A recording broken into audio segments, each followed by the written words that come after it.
NIM 151423218. Saya mahasiswa dari UNG dengan jurusan PGSD. Di sini saya akan menjelaskan materi tentang pendekatan dalam manajemen kelas. Video ini dibuat untuk memenuhi tugas mata kuliah manajemen kelas dari dosen pengampu Bapak Dr. Rustam I. Husain SAG MPD. Langsung saja kita masuk pada pembahasan materinya. Materi pertama tentang pengertian pendekatan dalam manajemen kelas. Menurut Dirjen PUT dan Dirjen Diksman dalam Ade Rukmana dan Asep Sunaria, manajemen kelas adalah segala usaha yang dikerahkan untuk mewujudkan suasana belajar mengajar yang efektif dan menyenangkan, serta dapat memotivasi siswa untuk belajar dengan baik sesuai dengan kemampuan.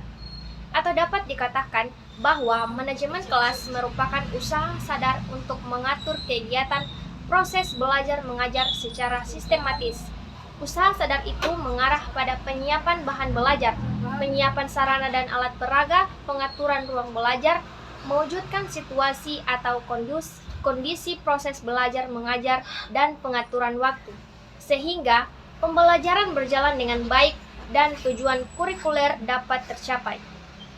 Sedangkan menurut Raka Joni, 1. Pengelolaan kelas adalah segala kegiatan guru di kelas yang menciptakan dan mempertahankan kondisi yang optimal bagi terjadinya proses belajar. Sehingga dari dua pendapat tersebut dapat disimpulkan bahwa manajemen kelas adalah kegiatan pengelolaan kelas untuk mewujudkan kegiatan belajar mengajar yang efektif dan menyenangkan. Karyawati dan Priyansa menyatakan bahwa terdapat berbagai pendekatan dalam manajemen kelas, yaitu 1. Pendekatan kekuasaan dalam manajemen kelas dapat dipahami sebagai suatu proses untuk mengontrol tingkah laku peserta didik di dalam kelas. Peran guru di sini adalah untuk mempertahankan situasi disiplin dalam kelas. Yang kedua, pendekatan ancaman. Pendekatan ancaman dalam manajemen kelas merupakan salah satu pendekatan untuk mengontrol perilaku peserta didik dalam kelas. Pendekatan ancaman di dalam kelas dapat diimplementasikan melalui papan larangan. Larangan saat belajar dan paksaan kepada peserta didik yang membantah, yang sengaja ditunjukkan agar peserta didik mengikuti apa yang diinstruksikan oleh guru. 3. Pendekatan kebebasan.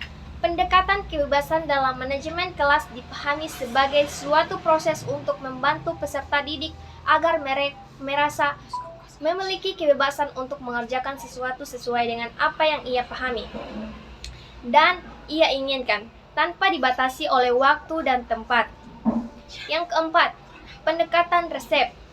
Pendekatan resep dalam manajemen kelas dilaksanakan dengan memberikan satu daftar yang dapat menggambarkan apa yang harus dan apa yang tidak boleh dikerjakan oleh guru dalam mereaksi semua masalah atau situasi yang terjadi di dalam kelas. Yang kelima, pendekatan pengajaran. Pendekatan pengajaran dalam manajemen kelas didasarkan atas suatu anggapan bahwa pengajaran yang baik akan mampu mencegah munculnya masalah yang disebabkan oleh peserta didik di dalam kelas.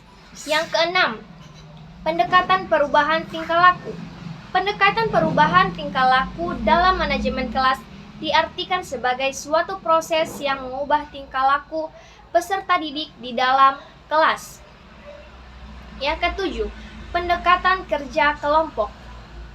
Pendekatan kerja kelompok dalam manajemen kelas memandang peran guru sebagai pencipta terbentuknya kelompok belajar yang berada.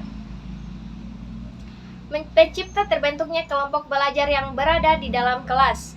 8. Pendekatan elektis atau pluralistik.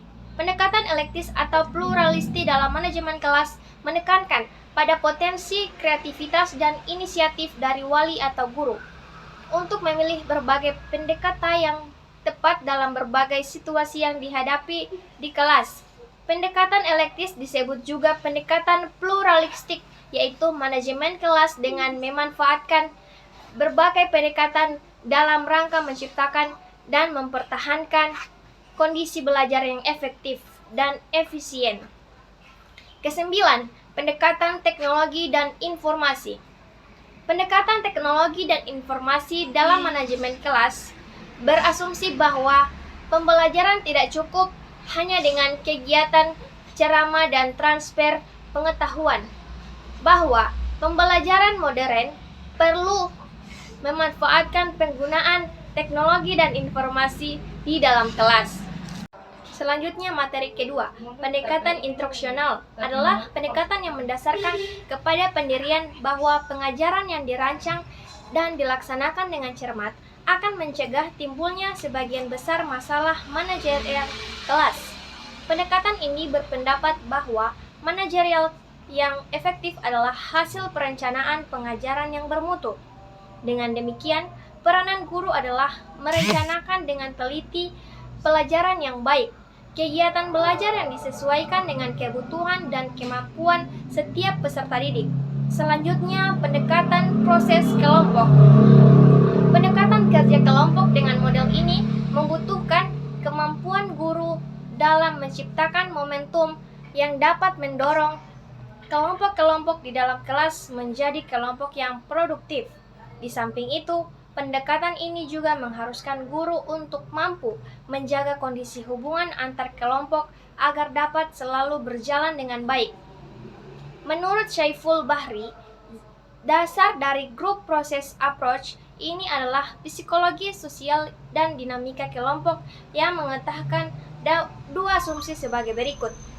Yang pertama, pengalaman belajar di sekolah bagi peserta didik berlangsung dalam konteks kelompok sosial. Asumsi ini mengharuskan wali atau guru kelas dalam pengelolaan kelas selalu mengutamakan kegiatan yang dapat mengikut sertakan seluruh personal di kelas. Dengan kata lain, kegiatan kelas harus diarahkan pada kepentingan bersama dan sedikit mungkin kegiatan yang bersifat individual. Yang kedua, tugas guru terutama adalah memelihara kelompok belajar agar menjadi kelompok yang efektif dan produktif. Berdasarkan asumsi ini, berarti seorang wali atau guru kelas harus mampu membentuk dan mengaktifkan peserta didik bekerja sama dalam kelompok atau group studies. Hal tersebut harus dilaksanakan secara efektif agar hasilnya lebih baik daripada peserta didik belajar sehari-hari atau produktif. Kegiatan guru sebagai kelompok antara lain dapat diwujudkan berupa regu belajar yang bertugas membantu kelompok belajar. Selanjutnya, pendekatan sosioemosional. Pendekatan sosioemosional dalam pengelolaan kelas merupakan suatu proses menciptakan iklim atau suasana emosional dan hubungan sosial yang positif dalam kelas. Artinya, ada hubungan baik yang positif antara guru dengan peserta didik, serta hubungan antar peserta didik. Di sini guru adalah kunci terhadap pembentukan hubungan pribadi itu, dan perannya adalah menciptakan hubungan pribadi yang sehat. Pendekatan sosioemosional akan tercapai secara maksimal apabila hubungan antar pribadi yang baik berkembang dalam kelas. Hubungan tersebut meliputi hubungan antara guru dan siswa serta hubungan antar siswa. Di dalam hal ini, guru merupakan kunci pengembangan hubungan tersebut. Oleh karena itu, seharusnya guru mengembangkan iklim kelas yang baik melalui pemelihara hubungan antar pribadi di kelas. Untuk terciptanya hubungan guru dengan siswa yang positif, sikap mengerti dan sikap mengayomi atau sikap melindungi.